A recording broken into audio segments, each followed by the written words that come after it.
এইভাবে রাস্তা ব্লক করে দেওয়া, সাধারণ মানুষকে ভোগান্তির মধ্যে ফেলা, সাধারণ মানুষকে জিম্মি করা, এই অসহনীয় আপনার ট্রাফিক জ্যাম সৃষ্টি করা, আন্দোলনকারীরা মানে যদি এই ধরনের জিনিস অব্যাহত রাখে, আমি মনে করি সাধারণ মানুষের পক্ষ থেকে তাদের বিরুদ্ধে প্রতিরোধ গড়ে তোলা উচিত।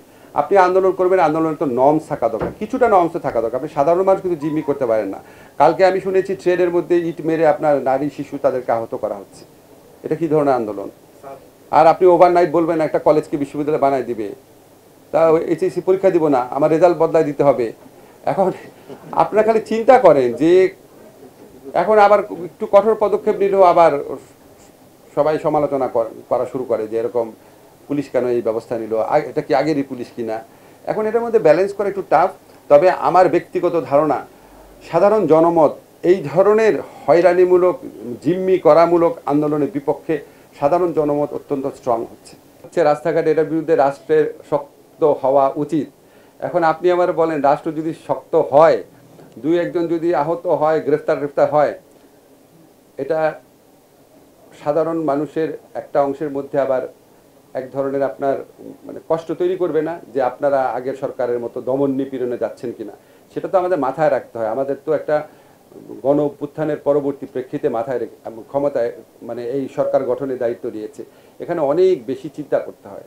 আপনি আপনার বৃহত্তর পরিবারকে নিয়ে কাউকে না জানিয়ে যেভাবে পালিয়ে গেলেন, আর আমাদের যে প্রতিনিয়ত উস্কান এই বিক্ষোভ করার জন্য, উস্কানিমূলক কাজ করার জন্য, সন্ত্রাসমূলক কাজ করার জন্য, এই ব্যাপারে আপনার নিজের ব্যাখ্যা কি? এটা তো আমার মন্ত্রণালয়ের বিষয় না। তবে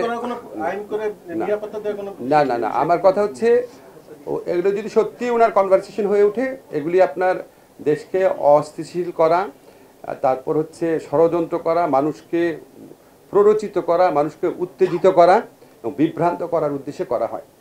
আমি এর আগেও বলেছি যে সত্যি অনেস্টলি বলতেছি, কোনো রকম চালাকি না, কোনো সরকারের উপদেষ্টা হিসাবে না, এখন সাধারণ মানুষ হিসেবে মনে হয় আওয়ামী লীগের নেতৃবৃন্দে জিজ্ঞেস করা উচিত, আপনি আপনার বৃহত্তর পরিবারকে নিয়ে কাউকে না জানিয়ে যেভাবে পালিয়ে গেলেন, আর আমাদের যে প্রতিনিয়ত উস্কান এই বিক্ষোভ করার জন্য, উস্কানিমূলক কাজ করার জন্য, সন্ত্রাসমূলক কাজ করার জন্য, এই ব্যাপারে আপনার নিজের ব্যাখ্যা কি?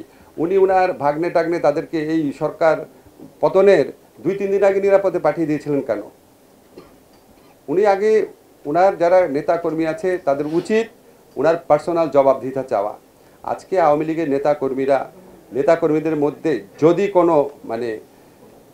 কোনো নিরীহ কর্মী নেতা থেকে থাকেন, তারা প্রত্যেকে বিপদে পড়ছেন শেখ হাসিনার স্বৈরাচারী ফ্যাসিস্ট শাসনামল এবং এই রকম নিপীড়ন নির্যাতন বাংলাদেশের মানুষকে করার জন্য। তাদের উচিত শেখ হাসিনার সাথে টেলিফোন কনভারসেশন হলে অন্তত একজন যেন একটু প্রশ্নটা করে যে আপনি আমাদের কাউকে না জানায় এভাবে পালিয়ে গেলেন কেন আমাদের বিপদের মধ্যে ছেলে।